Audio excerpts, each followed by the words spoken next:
السلام عليكم ورحمة الله. الزلف لون يتمى. الحمد لله رب العالمين، والصلاة والسلام على أشرف المرسلين نبينا محمد وعلى آله وصحبه أجمعين. أما بعد، يقول نبينا صلى الله عليه وسلم: أعمار أمتي ما بين 60 و70. أعمار أمة محمد عليه الصلاة والسلام يتمى ورتعيشنا راخلا 50 سنة و40 سنة 60 سنة 70 سنة، قليلة كيان ستيباسينا كيان 60 سنة 70 سنة ذا ساون، مقارنة يتمى الأمم السابقة الأعمار نصن تعيش الخلا 500 سنة 400 سنة 600 سنة، يعني ساعات الوقت كان دخل من العمل الصالح. ولكن الأعمار أمة محمد عليه الصلاة والسلام يعني غور تعيش نرى خلا تماثل دي مزيانا.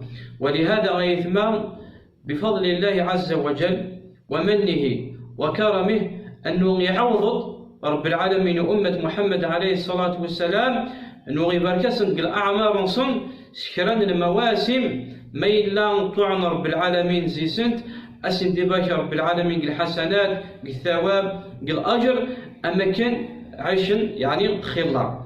ومن هذه المواسم العشر الأوائل من ذي الحجة، 10 مزورة من ذي الحجة. 10 مزورة من ذي الحجة غيثما هي أوقات مباركة.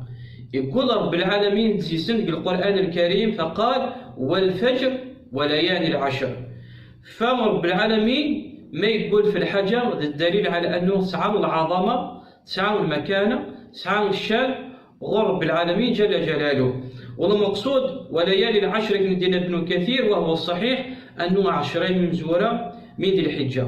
وغنى رب العالمين كذلك ويذكر اسم الله في أيام معلومات، وجمهور العلماء على أن الأيام المعلومتين 10 مزورة من ذي الحجة. يبين النبي عليه الصلاة والسلام يثمى الفضل يسعى 10 أيام مزورة من ذي الحجة. نهاية النبي عليه الصلاة والسلام ولاش العمل الصالح الطاعة تحب رب العالمين أشتن مرات يخدم يون 10 أيام مزورة من ذي الحجة. فقلنا يا رسول الله حتى أنه العمل الصالح خير الجهاد في سبيل الله، إنه يسخر في الجهاد في سبيل الله أخير من الجهاد في سبيل الله. أنا قاريون ورقاز يكفغن في سبيل الله وردق لنسى لغن المليينز.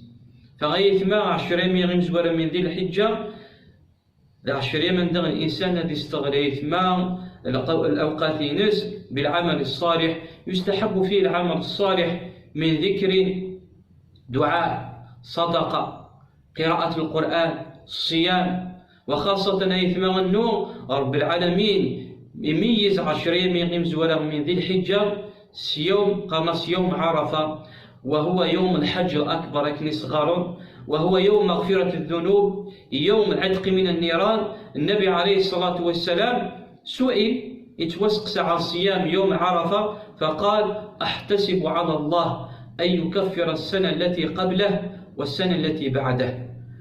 فيا له من فضل عظيم لا يحرم منه إلا محروم.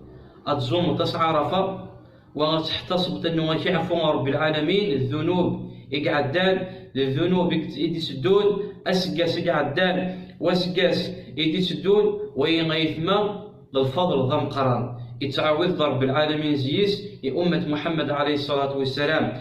ومن الميزات يميز رب العالمين يفضل رب العالمين كذلك 10 مزورة من ذي الحجة، وهو يوم النحر ذاس أندغ يكزلون يمسلمن الأضاحي سن يتقربون بها إلى الله عز وجل.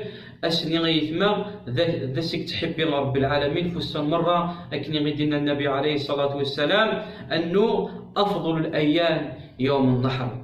فأقل غيثما على أبواب مباركة 10 مزورة من ذي الحجة. أنستغل أوقاتنا إن شاء الله تبارك وتعالى للعمل الصالح. وفقني الله عز وجل وإياكم للعمل الصالح. والسلام عليكم.